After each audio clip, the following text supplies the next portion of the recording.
Dinner just turned into a standoff. Again. The plate is full, your toddler's arms are crossed, and you can already hear yourself begging for just one bite. Here's the truth nobody tells you: your child is not broken, and you are not failing. In the next few minutes I will show you the exact method a feeding therapist taught me, why it actually works, and the 3 habits quietly making it worse. Stick with me, because that last one surprises almost every parent.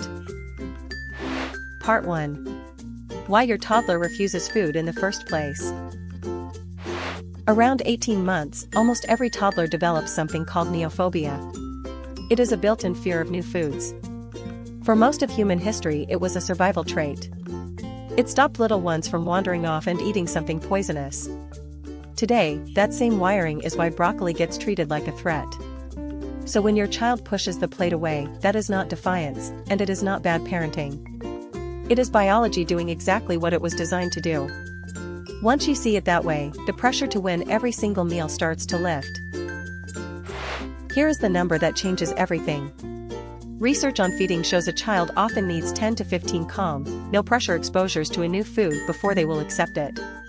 10 to 15. Now think about how many times most of us actually offer something before we give up and decide they just do not like it. 3? Maybe 4? The food was never truly rejected. It just was not familiar yet. You quit on turn 4 of a 15-round game. Knowing that one fact will keep you patient long enough for it to work. Part 2. The method that does the hard work for you, so you do not have to. The method itself is almost embarrassingly simple. You keep serving the food, about once a week. It goes on the table, not forced onto their plate, and here is the key part: you say nothing. No pressure, no bribes, no here comes the airplane, no commentary at all. The food just exists, calmly, near them. Familiarity does the work and a relaxed table does the rest. The reason this feels so hard is that doing nothing goes against every instinct you have as a parent. But the silence is the strategy. The less you push, the safer the food becomes. Yeah. I'm not eating that. That's okay. You don't have to eat it. It can just stay on your plate. No argument to win means nothing to push back against. That one calm sentence is the whole trick. And lower the bar for what counts as a win. Most parents are waiting for a bite. But looking at the food counts. Touching it counts. Smelling it, licking it, even putting it on the fork and back down, all of that counts as an exposure. Keep a little tally on the fridge if it helps. Watching that number climb keeps you calm and patient in the weeks before the actual eating starts, and it turns a frustrating standoff into something that finally feels like progress. Part 3. A shortcut that makes all of this faster: bridge foods. Start with a food your child already loves.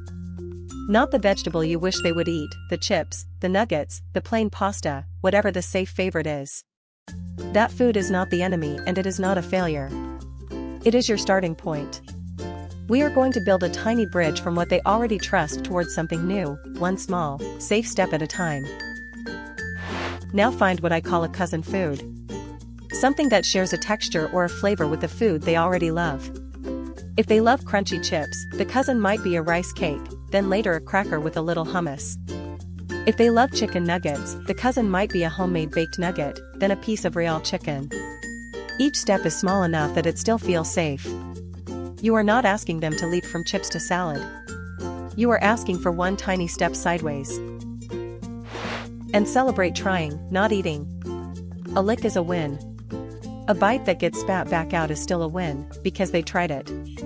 When you cheer the attempt instead of the swallow, you take all the pressure off the outcome.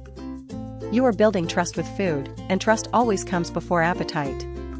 But here is where most parents accidentally undo all of it, with 3 habits that feel kind and helpful. That is coming up next. Part 4. The 3 habits that quietly make picky eating worse. Mistake 1, pressure and bribes. Just one more bite. 3 more peas and you can have dessert.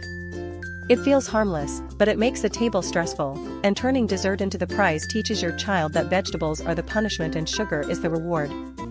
You are accidentally making the healthy food less appealing, not more. Drop the deal making entirely. The plate rule from part 2 replaces all of it. Mistake 2, short order cooking.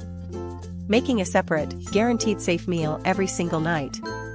I know it comes from love, you just want them to eat something. But it quietly removes any reason for them to ever try the family food. Instead, serve one family meal, and simply make sure there is always at least one safe food on the table that you know they will eat. They will not go hungry, and the new foods stay in view. And mistake 3, the one almost nobody expects, hiding vegetables. Blending spinach into the sauce, sneaking cauliflower into the mac and cheese.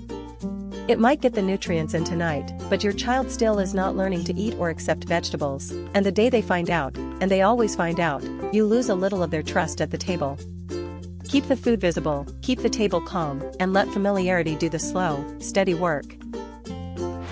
So that is the whole method. Serve it calmly, say nothing, count every little try, and build those bridges one cousin food at a time. Dinner stops being a battle the moment you stop fighting it. If you want the full step-by-step system, the 7-step exposure ladder and a 4-week plan are in the guide linked below. Tell me in the comments which part you are trying first. You have got this.